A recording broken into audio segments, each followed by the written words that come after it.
오늘은 역대하 1장 말씀 교독하시겠습니다. 다윗의 아들 솔로몬의 왕위가 견고하여 가며 그 하나님 여호와께서 저와 함께하사 심히 창대케 하시니라. 솔로몬이 온 이스라엘의 천부장과 백부장과 재판관과 온 이스라엘의 각 박병과 족장들을 명하고 온 회중과 함께 기브온 산당으로 갔으니 하나님의 회막 곧 여호와의 종 모세가 광야에서 지은 것이 거기 있음이라. 다윗이 전에 예루살렘에서 하나님의 궤를 위하여 장막을 쳤었으므로 그 궤는 다윗이 이미 기랏 여아림에서부터 위하여 예비한 곳으로 메어 올렸고 옛적에 훌의 손자 우리의 아들 브살렐의 지은 놋단은 여호와의 장막 앞에 있더라. 솔로몬이 회중으로 더불어 나아가서 여호와 앞 곧 회막 앞에 있는 놋단에 이르러 그 위에 일천 희생으로 번제를 드렸더라. 이 밤에 하나님이 솔로몬에게 나타나사 이르시되 내가 네게 무엇을 줄고 너는 구하라.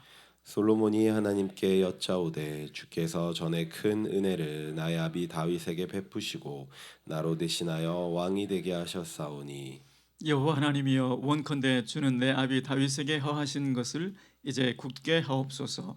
주께서 나로 땅의 티끌같이 많은 백성의 왕을 삼으셨사오니 주는 이제 내게 지혜와 지식을 주사 이 백성 앞에서 출입하게 하옵소서. 이렇게 많은 주의 백성을 누가 능히 재판하리이까. 하나님이 솔로몬에게 이르시되 이런 마음이 내게 있어서 부나 재물이나 존영이나 원수의 생명 멸하기를 구하지 아니하며 장수도 구하지 아니하고 오직 내가 너로 치리하게 한 내 백성을 재판하기 위하여 지혜와 지식을 구하였으니 그러므로 내가 내게 지혜와 지식을 주고 부와 재물과 존용도 주리니 너의 전의 왕들이 이 같음이 없었거니와 너의 후에도 이 같음이 없으리라. 이에 솔로몬이 기브온 산당 회막 앞에서부터 예루살렘으로 돌아와서 이스라엘을 치리하였더라. 솔로몬이 병거와 마병을 모음해 병거가 1,400이요 마병이 1만 2천이라 병거성에도 두고 예루살렘 왕에게도 두었으며 왕이 예루살렘에서 은금을 돌같이 흔하게 하고 백향목을 평지에 뽕나무같이 많게 하였더라. 솔로몬의 말들은 애굽에서 내어왔으니 왕의 상고들이 때로 정가하여 산 것이며 애굽에서 우리 다 함께 애굽에서 열린 병거는 하나에 은 600세겔이요 말은 150세겔이라. 이와 같이 햇사람의 모든 왕과 아람 왕들을 위하여도 그 손으로 내어 왔었더라. 아멘. 아멘. 저는 오늘 하나님을 감동시키는 기도라는 제목으로 은혜를 나누고자 합니다. 역대기상에 등장하는 다윗 왕의 일생, 다윗 왕의 삶과 사역 전체를 한마디로 요약하라고 한다면 성전 건축을 위한 준비를 마무리한 왕이다, 이렇게 말씀드릴 수 있습니다. 자그마치 역대상 10장에서부터 29장까지 20장에 걸쳐서 다윗이 한 모든 일들은 전부 성전 건축을 위해서 준비하는 모습으로 그려지고 있습니다. 주변국들을 다 정벌했죠. 그래서 다음 왕위에 오를 아들이 평안기에 태평성대를 누리며 성전 건축에 집중할 수 있도록, 그리고 성전 건축의 모든 재료들 금, 은, 동, 철, 목재, 그리고 석수 기술자들, 그리고 성전의 위치, 성전의 설계도, 이 모든 것들을 다 준비한 왕으로 그려집니다. 이제 솔로몬 왕은 그 성전 건축을 시작하고 완성한 왕으로 그려지죠. 자, 그런데 역대하가 이제 바톤을 이어받아서 솔로몬 왕이 왕으로 이제 즉위를 했는데 하나님께서 곧장 빨리 성전 건축해야지 이렇게 하지 않으시죠. 먼저는 정치, 경제, 사회가 안정이 되도록 해줍니다. 자, 그것을 위해서 먼저 1장 1절 말씀해 보시면 이 상황이 지금 어떤 상황인지, 어떤 배경인지를 말씀을 해주고 있습니다.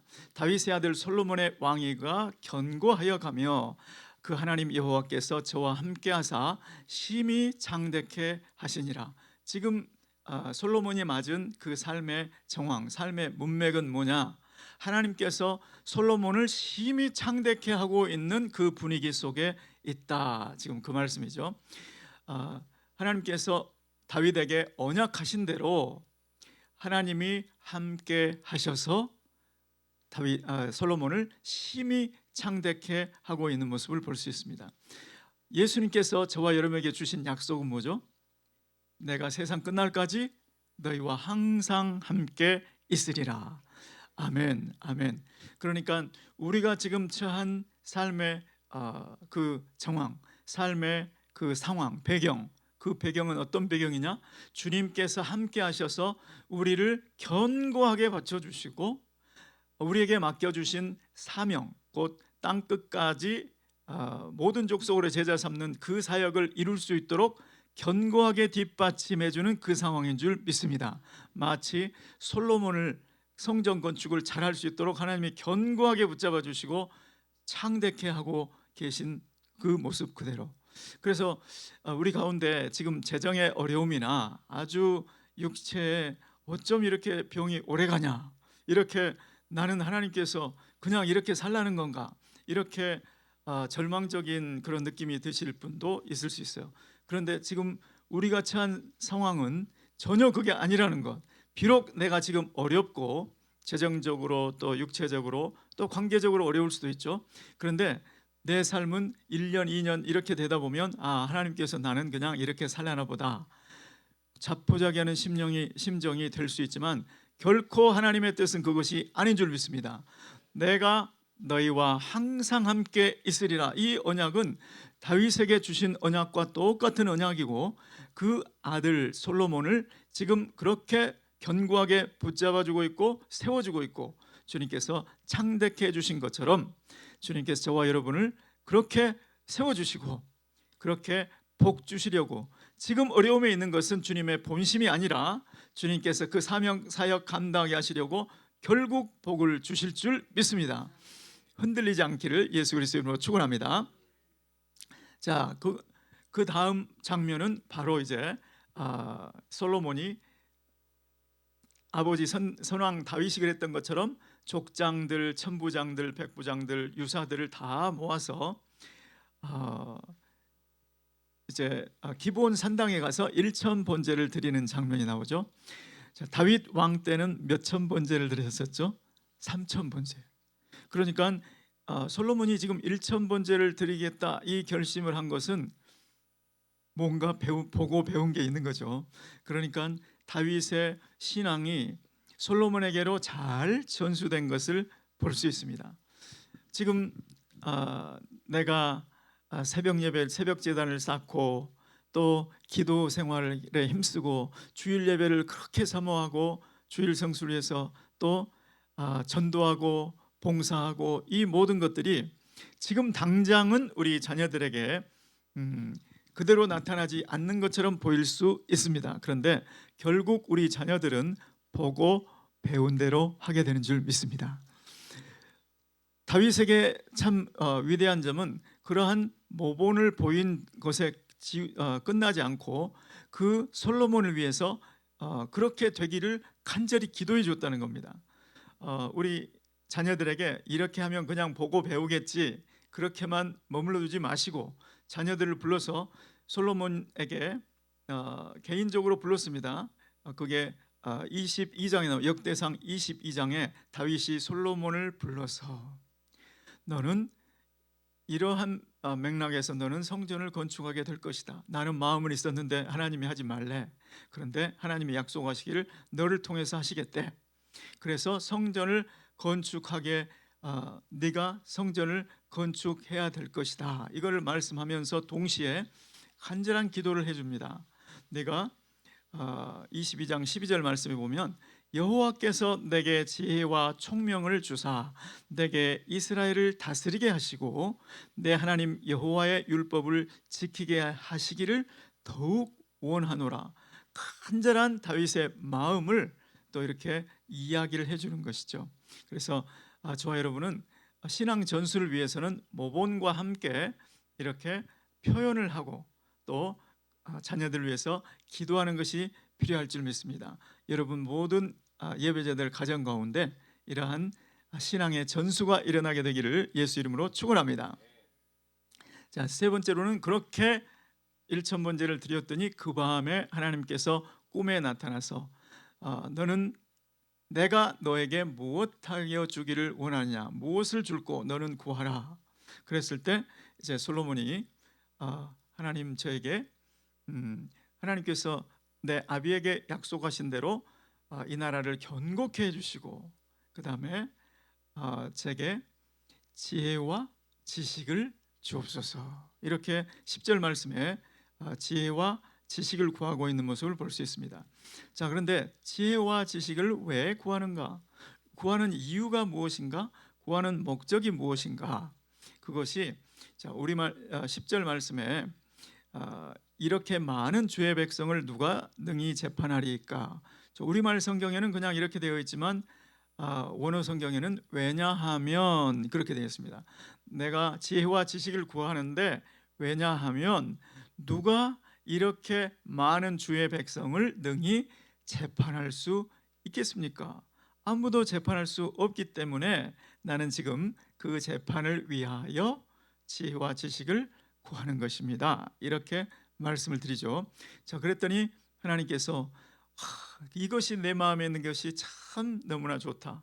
보통 사람들 같았으면 부를 구하고 재물을 구하고 영광을 구하고 원수의 생명 멸하기를 구했을 텐데 또 장수를 구했을 텐데 너는 내가 너에게 맡긴 나의 백성을 위하여 나의 백성을 재판하기 위하여 지혜와 지식을 구하니 이것뿐만이 아니라 너에게 지혜와 지식과 함께 부와 재물과 영광도 주리라. 하나님이 얼마나 감동을 하셨으면 하나님께서 그것도 주실 뿐만 아니라 덤으로 이것도 주시겠다. 이렇게 말씀하고 있는 내용을 볼 수 있습니다. 자, 하나님이 여기서 감동하신 포인트가 뭘까요? 지혜와 지식을 구한 것 때문에 감동하셨을까요? 그러면 우리도 하나님 지혜와 지식을 주옵소서. 그러면 하나님이 감동하시고 이것도 저것도 주마 이렇게 하실까요? 하나님의 감동 포인트는 내가 너에게 맡긴 나의 백성을 나의 뜻대로 판단하려고 네가 지혜와 지식을 구하니 거기에 감동을 받으신 줄로 믿습니다. 그러니까 솔로몬 왕에게는 왕의 통치를 위해서는 재판을 올바르게 하기 위한 지혜와 지식이 절대 필요했다는 것이죠. 만일에 재판을 한번 잘못하게 되면 어떨까요, 여러분? 만일에 재판의 당사자가 우리나라로 말하면 이쪽은 영남, 이쪽은 호남, 만일에 이런 재판이 붙었다. 그런데 진짜 하나님의 능력으로 하나님께서 주신 지혜로 재판하면 이렇게 재판 결과를 보고도 백성들이 수긍하겠지만 만일에 잘못된 재판을 판결을 하는 순간 이쪽 파트가 그냥 뚝 떨어져 나가는 것이죠. 재판 한번 잘못할 때마다 이쪽 가문에 속한 사람들이 우리 왕은 뭐야? 우리 지파를 이렇게 생각하나 하고 마음이 뚝 떨어져 나가고 이만큼 뚝 떨어져 나가고 나라가 엉망이 될 거예요. 이래서 재판의 지혜가 필요하다는 것이죠. 왕에게는. 그런데 제가 만일에 가수라고 생각해보죠. 가수인데 하나님 솔로몬이 구했던 그 지혜와 지식을 저에게 주십시오. 다른 것이죠. 제가 본교에 있을 때 어떤 집사님의 간증입니다. 70대 그때 당시에 70대였는데 저하고 함께 이제 드레스디아스에 가는 그 버스 안에서 저한테 여러 간증을 하는 중에 그때 제가 이제 집사였던 것 같아요. 집사님, 제가 오늘 이렇게 건강하게 살 수 있는 이유를 아십니까? 글쎄요, 어떤 비법이 있으세요? 네, 저는 하나님의 은혜로 이렇게 되었습니다. 저는 실은 당뇨 합병증으로 발가락이 썩어져 들어가던 환자였습니다. 그런 거예요. 이렇게 건강해 보이시는 분이 그런 얘기를 듣고 제가 깜짝 놀랐어요. 그런데 어느 날 새벽에 기도를 하는데 내가 이렇게 내 인생이 이렇게 허무하게 끝나는가 이런 생각이 막 들더래요. 그러면서 결심을 했답니다. 하나님, 저는 내가 죽는 한이 있더라도 전도하는 삶을 살겠습니다. 그러고는 이제 아들이 닥터인데 아빠 더 기다리면 안 돼요. 이제는 자르셔야 돼요. 이렇게 얘기를 하는데도 닥터 아들이 얘기를 하는데도 그거를 무시했답니다. 그리고 그날부터 마트에 나가서 그 시장에 나가서 한국 손님들이 많은 시장에 나가서 예수를 믿어야 된다고 전도를 하기 시작했답니다. 근데 일주일이 그렇게 지나고 한 달쯤 지나는데 점점 그 썩어 들어가던 발가락이 썩어 들어가는 것이 멈추기 시작하고 점점 좋아지기 시작하고 나중에 발가락이 완전해지더라는 거예요. 그래서 이분은 하나님, 내가 전도하기 위해서 건강이 필요하니 내게 건강을 주십시오. 그렇게 기도를 했는데 이분에게 신기하게도 건강의 복뿐만이 아니라 기억력의 복이 임했는데, 어떤 기억력이냐면 어떤 성도님들이 이제 기도 부탁을 하잖아요. 그러면 그 사람, 우리는 보통 기도할게 하고 잊어버리지 않습니까? 근데 이분은 결코 잊어지지 않는다는 거예요. 그래서 그분이 저한테 그 버스 안에서 집사님 혹시 기도 제목 있냐고. 그래서 제가 지금 우리 집에서 인카운트를 하고 있는데, 저희 아파트에서 인카운트를 하고 있었는데 그 캔디데이트들이 전부 은혜를 받았으면 좋겠다고 그랬더니 캔디데이트들 이름을 달라는 거예요. 이름까지. 그래가지고 뭐 적어드렸어요. 그랬는데 그분이 그것을 1년 후에도 기억하고 2년 후에도 만나도 그때 그분들 어떻게 지내시냐고. 이야, 그래서 제가 깨달은 것은 지혜와 지식을 구하는 솔로몬에게 부도 주시고 영광도 주시고 이렇게 덤으로 주신 하나님이 전도하겠다고 건강을 구한 그분에게는 지혜도 주셨다. 이걸 깨달으면서 우리가 주님께 어떤 부르심을 받았는지, 주님께서 부르신 그 부르심의 사명, 그것을 잘하겠다고 그것에 필요한 것을 구할 때 주님이 기뻐하신다는 것을 알게 되었습니다. 자, 내가 만일에 음악가라고 한다면, 작곡가라고 한다면 내가 구할 것은 영감입니다. 영감. 좋은 곡이 떠오를 수 있도록. 내가 만일에 사업가라면 우리 지금 대한민국 경제가 얼마나 어렵습니까? 위기죠, 위기. 그런데 어떤 분이 이런 말이 있더라고요. 성공하는 사업가는 위기 속에서, 위험 속에서 기회를 보고, 실패하는 사업가는 기회 속에서 위험을 말한다. 내가 정말 사업가라면 물질로 선교를 돕고 교회 사역을 위해서 돕는 그러한 사업가라면 내가 주님께 구할 것은 사업의 기회, 저 위험 속에서 기회를 볼 수 있도록 그것을 구할 때 주님께서 기뻐하실 줄 믿습니다. 또 저는 목사니까 솔로몬의 판단의 지혜 이런 것보다는 하나님, 어떻게 하면 내가 주님 말씀을 깊이 제대로 이해하고 주님께서 말씀 원래 뜻하셨던 그 의도 그대로를 파악할 수 있도록 도와주시고, 우리 성도들의 삶을 더 깊이, 인간의 마음을 더 깊이 알고 하나님의 말씀을 더 깊이, 사람의 마음을 더 깊이 알아서 어떻게 하면 더 어필하는, 정말 저것은 내 말씀이야, 나에게 주시는 말씀이야, 이렇게 적용할 수 있는 그런 말씀을 전할 수 있도록 통찰력을 주십시오. 이것이 주님께서 기뻐하셔서 그것도 주고 건강도 주겠다, 이런 역사가 있을 줄 믿습니다. 저와 여러분, 오늘 하나님을 감동시키는 기도는 다른 게 아니고 저걸 구했기 때문에 하나님이 감동한 것이다, 그런 게 아니고, 하나님이 내가 하나님께서 부르신 그 부르심의 사명을 위해서 그거를 잘해보겠다고, 이것이 이 사명은 주님을 위한 사명이 아닙니까? 그러니 이것을 잘 감당할 수 있도록 이런 능력을 주시옵소서. 이걸 구할 때 주님께서 감동하시고 덤으로 더 많은 응답 주실 줄을 믿습니다.